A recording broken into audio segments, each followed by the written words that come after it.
Welcome to the Human Capital Innovations Podcast, your go-to source for personal, professional, and organizational growth and development. We hope you tune in often for all things people management, organizational development and change, organizational leadership, and social impact related. Maximize your personal and organizational potential with Human Capital Innovations Podcast.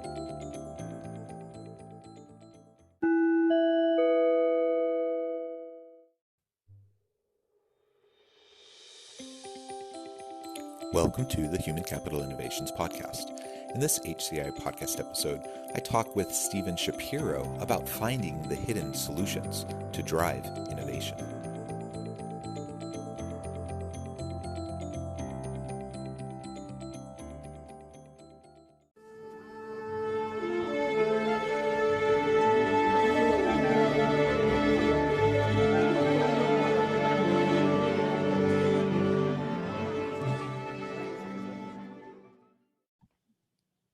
Stephen Shapiro, welcome to the Human Capital Innovations Podcast. It's fantastic to be here. Yeah, I'm super excited to have a chance to talk. You have such an interesting background, and I'll share your bio with listeners in just a moment. Today, we're going to be focusing on finding the hidden solutions to drive innovation within organizations. And I know you do a lot around innovation. You do a lot of work with problem solving and asking the right types of questions to brainstorm and come up with better solutions to those really complex, perplexing problems and challenges that face organizations. And of course, today we'll focus on that within the lens or from the lens of, working with people and driving innovation within organizations. As we get started, I just wanted to share Stephen's bio with everybody. Stephen Shapiro started his innovation work over 20 years ago while leading a 20,000 person innovation practice at the consulting firm Accenture. Since then, he has written 6 books on innovation, including Best Practices Are Stupid, which was named the Best Innovation and Creativity Book of 2011 by 800 CEO Read, now Porchlight, and was an international #1 business bestseller. His latest book, Invisible Solutions, 25 Lenses That Reframe and Help Solve Difficult Business Problems, was released March 2020. His personality poker card game has been used in 35 countries to create high-performing innovation teams. And Stephen has presented at conferences in over 50 countries. And in 2015, he was inducted into the Speaker Hall of Fame.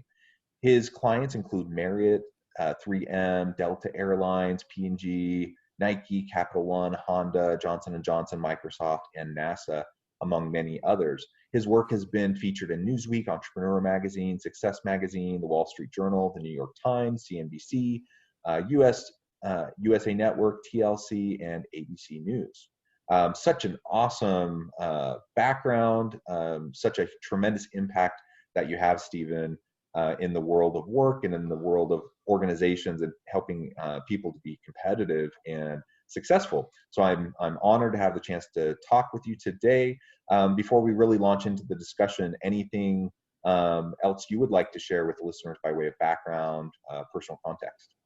Well, I think that was a pretty thorough background on me, but I'll add just one little piece to it, because a lot of people, when they hear the word innovation, they think of people sort of sitting on high mountains, in long white robes, handing down the gospel for the future. And the reality is I'm an engineer. I went to school for industrial engineering. My favorite classes were always like math and physics and stuff of that nature. So I'm actually an engineer at heart. And so although we're going to have a conversation around people, which to me is the key to the success of any organization, sometimes the best way to get people to be most effective is through process.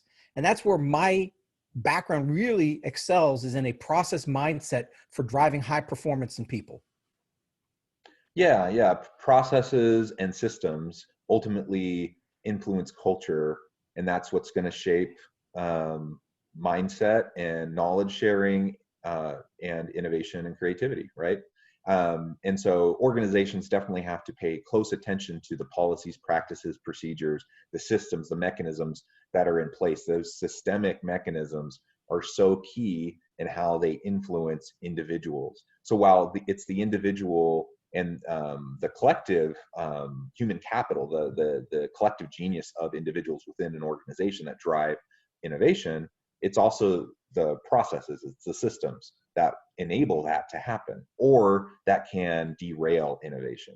And that's what we Absolutely. see. That's what we see in organizations all the time. Is the best, well-intended leaders kind of shooting themselves in the foot and derailing the possibility of innovating just because of the way they've set up the systems, the processes.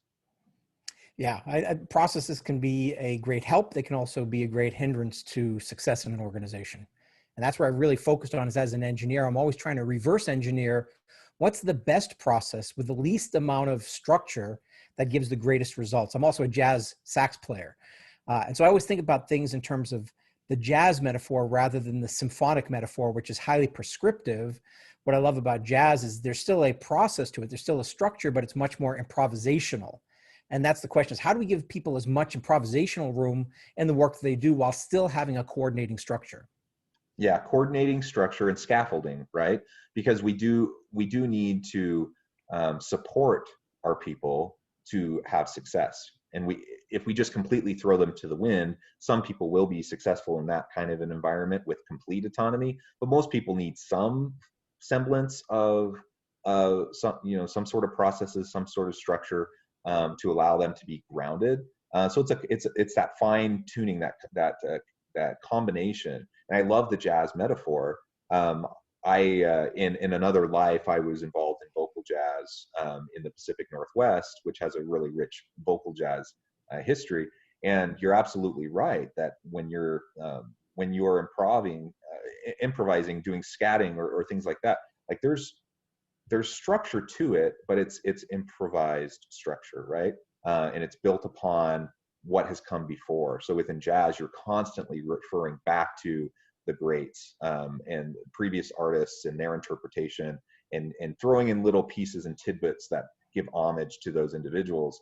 And I see it the same in organizations. Like we provide the structure, we provide processes, but we give people plenty of autonomy to improvise within that structure, but enough scaffolding that they feel supported, they feel like they have the resources they need, and that ultimately they feel empowered to do their best work.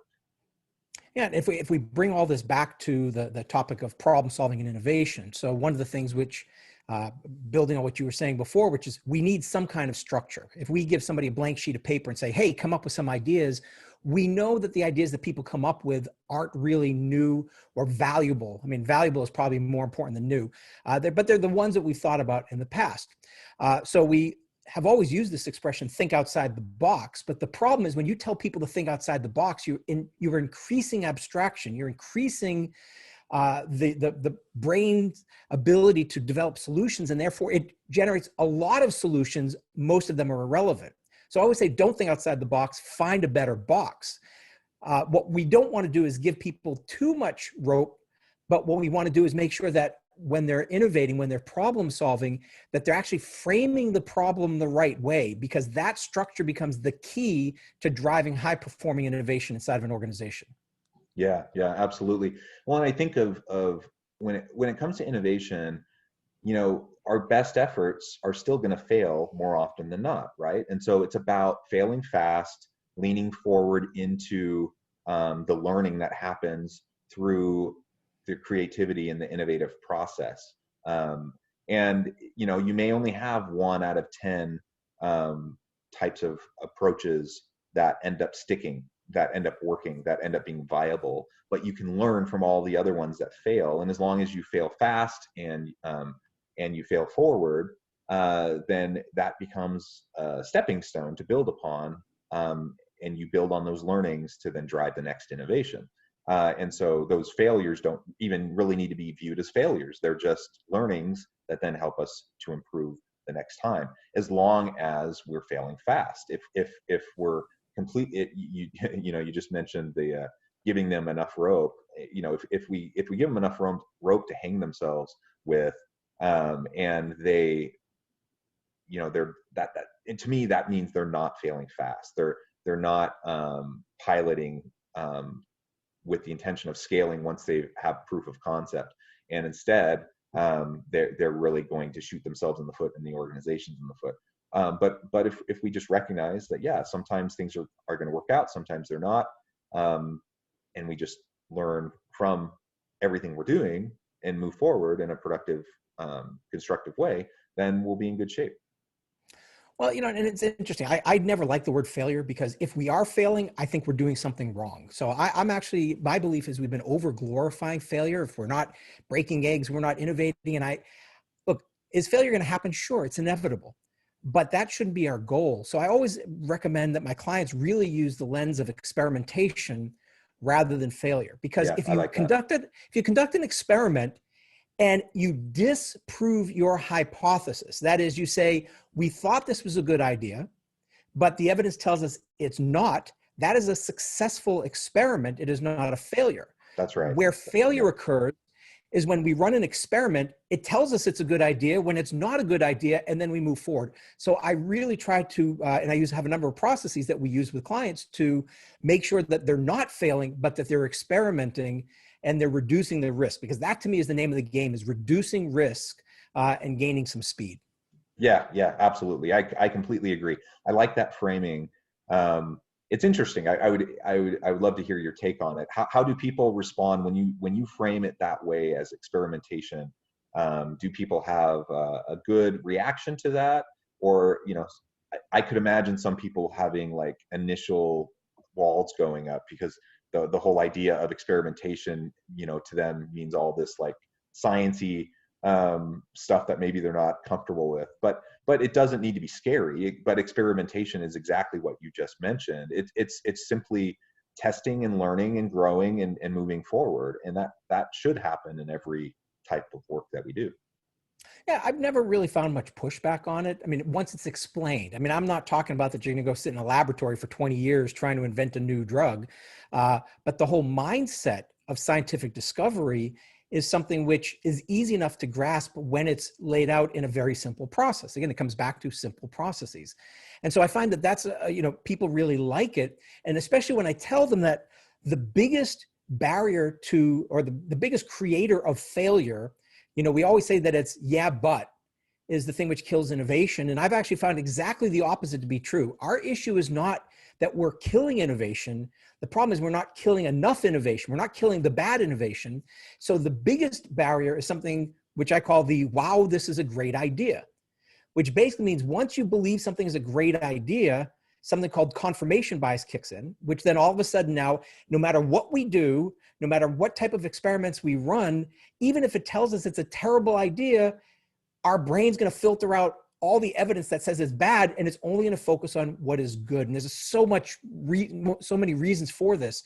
And so what ends up happening is we implement things that we shouldn't be implementing. And so once we start understanding the brain's role in this, and when we understand how processes can help shift it, clients always embrace it, because they don't have time to fail. They don't have time to learn. I mean, if we said that 1 out of 10, innovations were going to fail, but it's a great learning, well, that means that 90% of our time was spent learning, but only 10% of our time was spent implementing. So how do we shift that to get whatever the right numbers, 70%, 80% success rate, by eliminating and killing the innovations we should faster in the process? Yeah, that's right. That's right.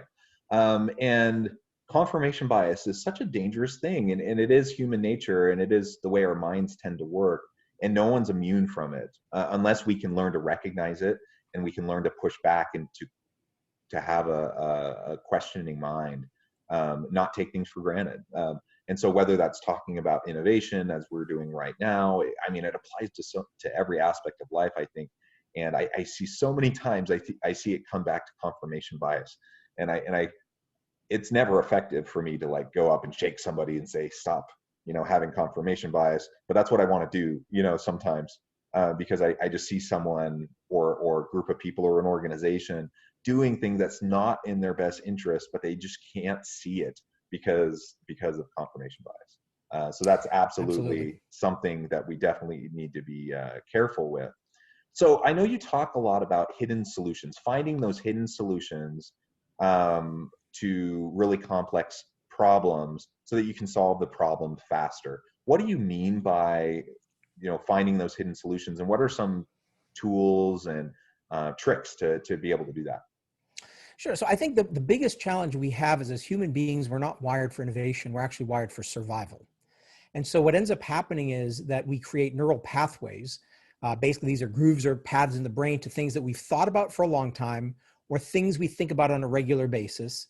And in some cases, things that we thought about recently. And so what ends up happening is when we're trying to find solutions, we tap into our past rather than what's possible.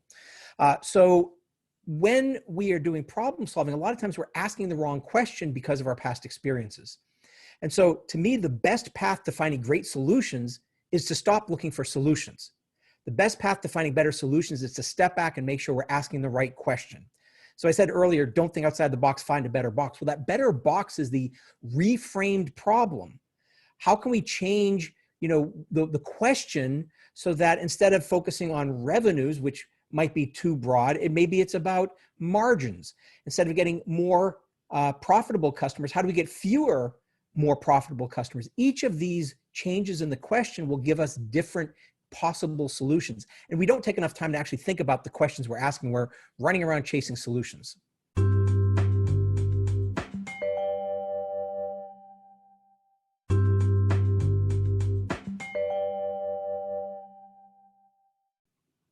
So how do we disrupt the current framing that we have? Because I mean, you can only move forward based on the experiences that you've had and your framing. I mean, you can recognize that your framing is limited, and you can try to challenge your understanding, and you can try to question, and you can try to do those things.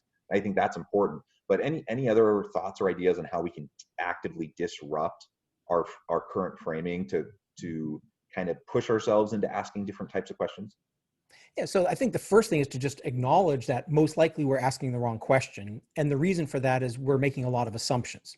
So that's sort of the philosophical perspective. From a tool perspective, my latest book actually has 25 different lenses that are designed to help you reframe a problem. So for example, and there's 5 different categories. So there's lenses around reducing abstraction. So if the problem you're trying to solve is like solving world hunger, there's 5 different lenses to break it down into something smaller. So for example, if you're trying to increase revenues, just choosing a simple one, the reduce abstraction lens, which is the first one, the leverage lens, which is the first one inside of reduce abstraction. So the leverage lens says, what is the one factor that will have the greatest impact? If you could only solve for one part of this problem, what would it be? So instead of trying to increase all revenues, you might ask yourself, who are our most profitable customers? Or what are our most profitable customer segments?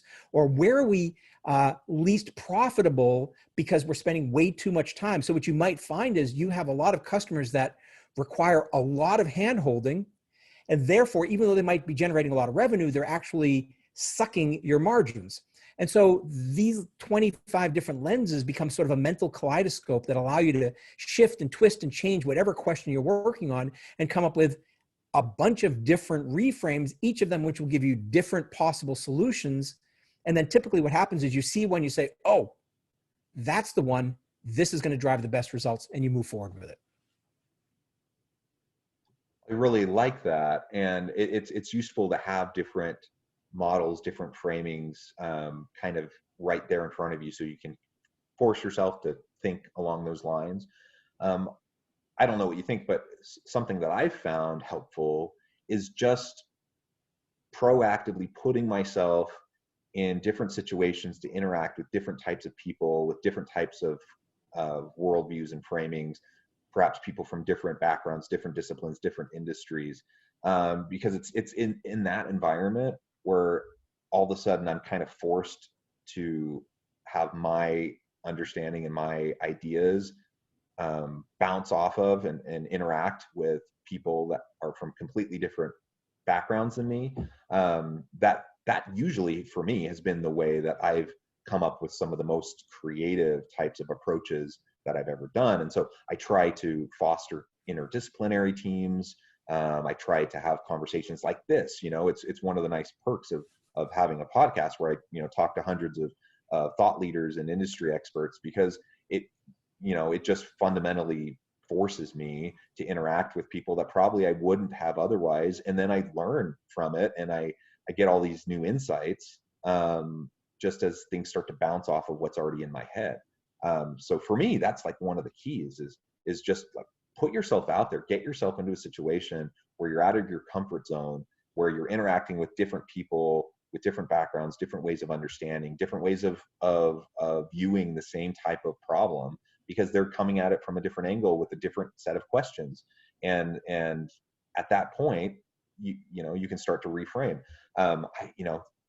It always, it frustrates me, but I'm also appreciative of it. I get to the point where I've been wrestling with this problem, and again, based on my past experience and my expertise, I'm like, okay, these are the types of things I need to try to do.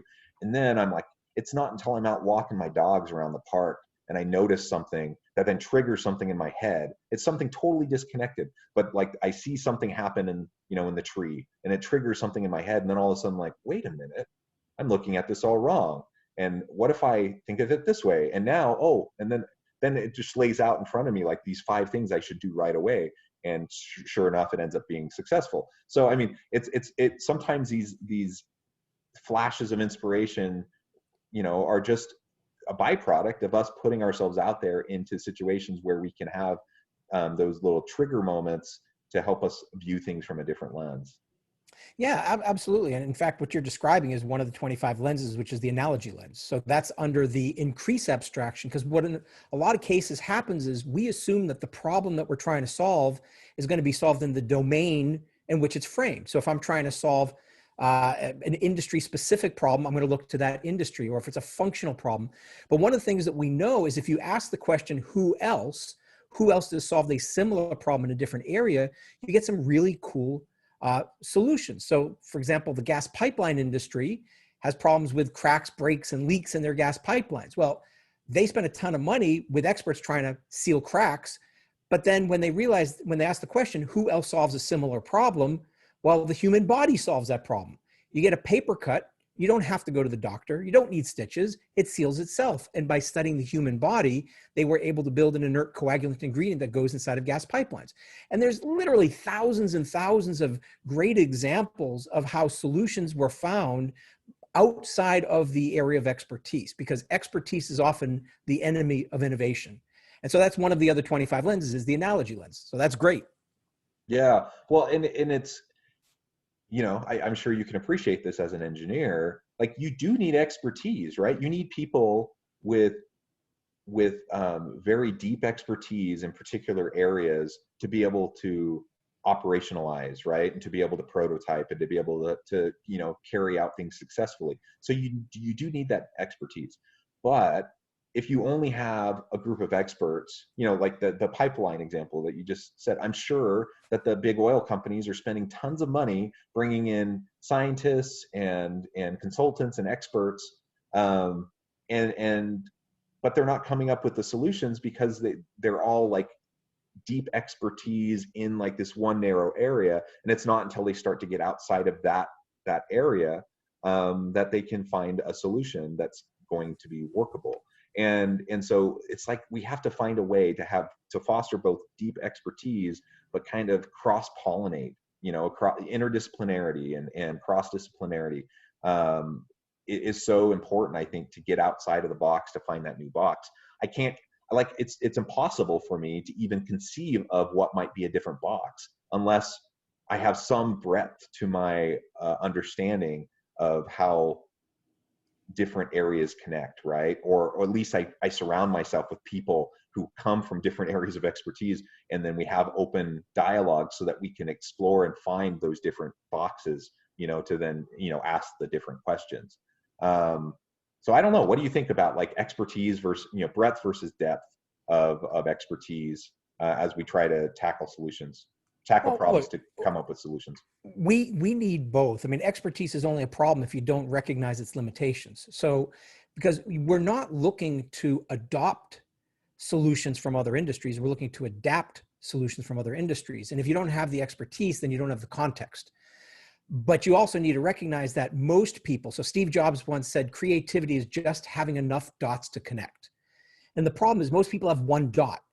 They know their area of expertise and they put on blinders and they don't look elsewhere. there's nothing wrong with the expertise as long as you're open to collecting new dots, to making those connections. And once you start making those connections, then you start to see patterns and insights and opportunities that were previously hidden that now will start to come to view. So we need the expertise to be able to understand the context, but we need to make sure we're not limited by the expertise. And most people don't explicitly take the time to go beyond their frame of reference. Yeah, yeah, and that's hard in a highly competitive, world of business where leaders, are just so often, they're so burdened. They're dealing with so many things. They're putting out fires constantly. They're putting in lots of hours. They're trying, but I see this all the time when I work with leaders that they're so focused on the urgent that they're not giving themselves the time to connect those dots, to think the big strategic types of questions and the big innovative types of questions. And so, part of it is just giving yourself a break, like kind of, and perhaps forcing yourself to take a break from the daily grind of everything that needs to happen so that you can have those quieter moments where you have the opportunity to make those connections, whether it's literal networking types of connections with other people who have different areas of expertise to help you connect the dots, or just quieting your mind and taking 30 minutes, every now and then, just to carefully contemplate, and consider the issues and try to force yourself to go through that mental exercise of considering different possible framings. But if you're so busy all the time addressing all these what we think are urgent crises, then we're never going to give ourselves a chance to be able uh, to create and innovate, because we're not allowing ourselves to think and ponder and consider.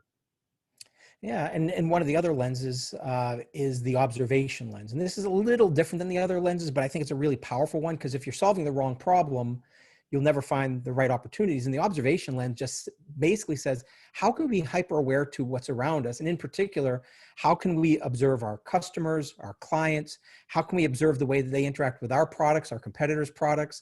And how can we just observe the larger ecosystem, and just taking that time, actually acting like an anthropologist, putting on the fedora and making sure you're like Indiana Jones and getting out there and observing, getting out from behind the desk. That sometimes is the key to being able to uncover hidden needs that people have that they might have missed otherwise. So there's 25 different lenses. We touched on 3 of 25 today, but that's basically, what everything we're talking about is, how do we shift our perspective to find a new angle to look at a problem from a different lens.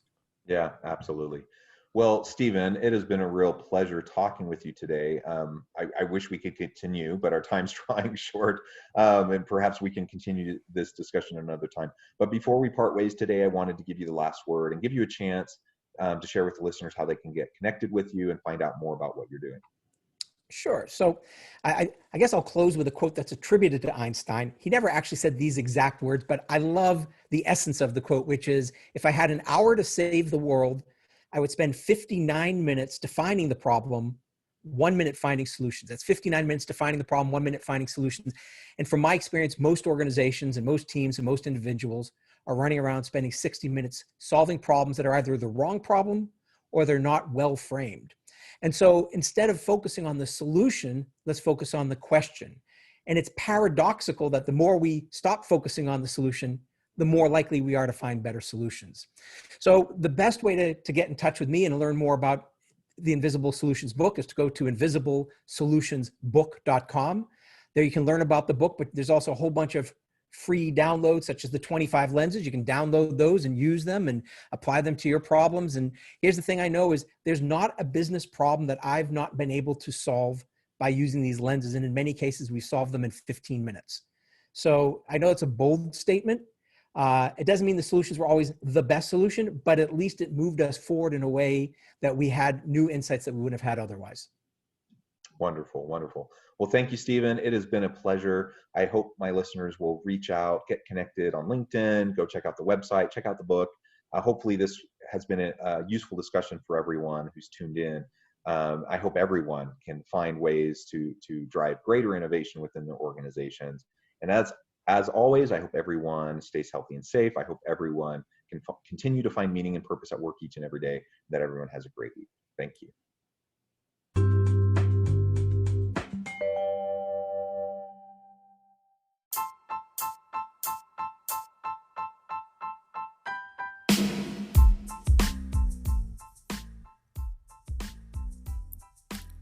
We are excited to announce the launch of Human Capital Innovation's new e-magazine, Human Capital Leadership. Human Capital Leadership is a free, interactive e-magazine with the mission to help individuals, leaders, and organizations find innovative approaches to maximize their human capital potential. We will be publishing issues quarterly in August, November, February, and May. We hope you'll check out our first issue, and please let us know what you think.